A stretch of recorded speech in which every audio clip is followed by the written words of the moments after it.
Right, we're back on Terrace Talk, and it's the Stoke View, and we are reviewing Steven Schumacher's start at the Bet365. We're joined by Liam, as we always are. How are you, Liam? Good Christmas? Yeah, not bad, you. Yeah, not bad, thank you. Yeah, it seems a long time It ago now, doesn't it? does. Stoke have had a good Christmas, Brighton aside. Hey, you're doing all right. Doing all right. Yeah, it's been a lot more positive than it was under Schumacher, playing with a bit of intensity, playing the ball forward. It's nice to see. Yeah, what has he done that's changed it? I mean, obviously, in a number of draws, but that Ipswich game, no one's ever going to remember. Less said about that, the better. But what has he done? What have you noticed in terms of tactics and formations and personnel? Um, so he's kept pretty much a 4-3-3, but it's a lot more fluid than when Alex Neil was there.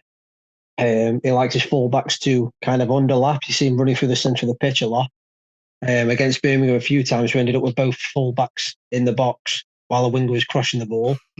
It has led to some heart-wrenching moments when you get counter-attacked and there's not really many back there, but it keeps you on the edge of the seat. Um, just a lot more intense, a lot more positive going forward. Um, just need to be able to put some chances away now. That's all that's stopping us really at the minute. Yeah, I mean, who stood out in terms of personnel, in terms of performances under Schumacher? Does he seem to have lit a fire under? So, strangely, under Alex Neil, Walter Berger was finding himself on the subs bench quite a bit. So was Bae Jun Ho, and Junior Shamadou couldn't get a look in. Them three have been probably the best players. We've lost Shamadou to the African Cup of Nations, but Yeah, he's been really good. But it's a lot more positive with everyone. Everyone seems to be getting on board with what he wants to do. Um, I know it looks like we're going to get Luke Cundle on loan from Plymouth, so that's a player who knows the system, which will help. But yeah, it's been all right. But Walter Berg has been unreal, to be honest, since Schumacher come. He's been the best player in every game. He was probably the best midfielder on the pitch against Brighton, which is some statement. But yeah, we're yeah. doing all right.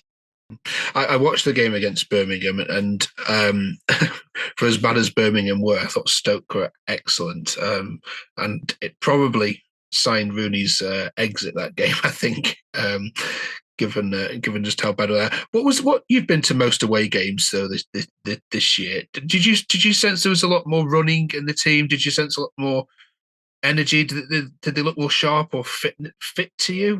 What was it? I think you can tell the difference in the intensity that they want to play in because for the first at least two games, if not three games, we were pretty much spent by 70 minutes.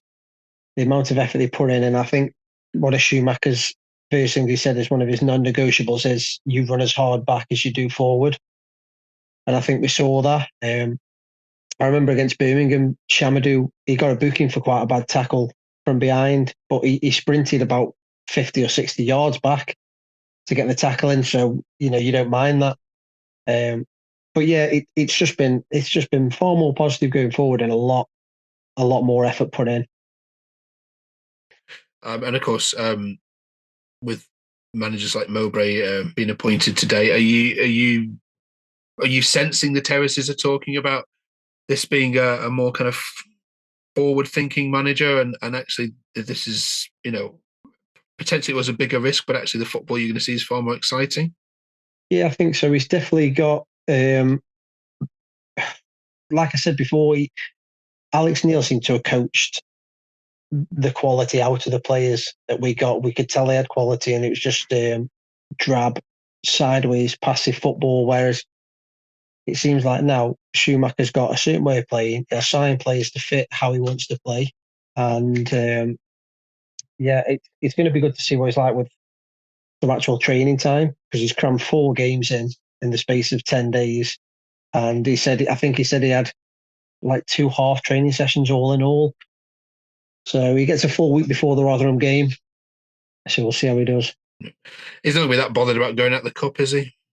I don't think so. No, I don't think it. We played Brighton last year. And they beat us 1-0. We played well, but they never got out of second gear. Yeah. This time we probably played better in the first half, but when they needed to go into second gear, they cruised it really. But FA Cup, when you're 17th or 18th in the championships. Not really too fussed about it, to be honest.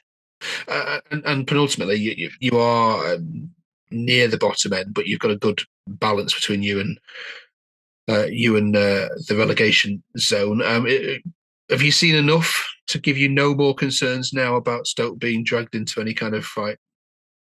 I'd never say no concern for Stoke. It depends. It's so tight in the championship. I mean, the next two games are Rotherham at home, Rotherham away, Birmingham at home. If you win both of them, who are both below you, you're starting looking upwards. If you lose them both, then worry sets in. I think Birmingham will be a different kettle of fish under Mowbray. As I've said before, I've always liked Mowbray. He gets a bit of stick, but good manager in my opinion. And Rotherham are different at home, aren't they? They are. They are a tricky opponent at home. Finally, then, what about transfers? Rumours, just update us. What have you heard? What's happening? We got in Daniel Iverson, which was a bit of a shock. We thought we were going to get Travers back, but from what I've seen, their second goalkeeper went back to wherever he was from, so it looks like Travers is staying on the bench for them, which is fair enough. Iverson, I think, is probably the next best you're going to get in line. If you ask Preston fans, they can't get enough of him. And I remember watching him against Everton for Leicester when the season he got relegated, and some of the saves he made were unbelievable. He's a quality keeper. So we've got Luke Cundle coming in as well, which I don't know a lot about. I asked some Plymouth fans. A lot of them told me go away. But some of them did answer and said he is quite a good player. That's it, really. I mean, we need a left back desperately. We need a centre back, and if I'm being greedy, we need a striker as well. But at least we haven't got to reinvent the wheel this time, because it seems like we have to do a full squad every time. But this time it's just little tweaks. You nearly signed a full squad in the summer, didn't you, as well? Exactly. Look what happened going there. Right.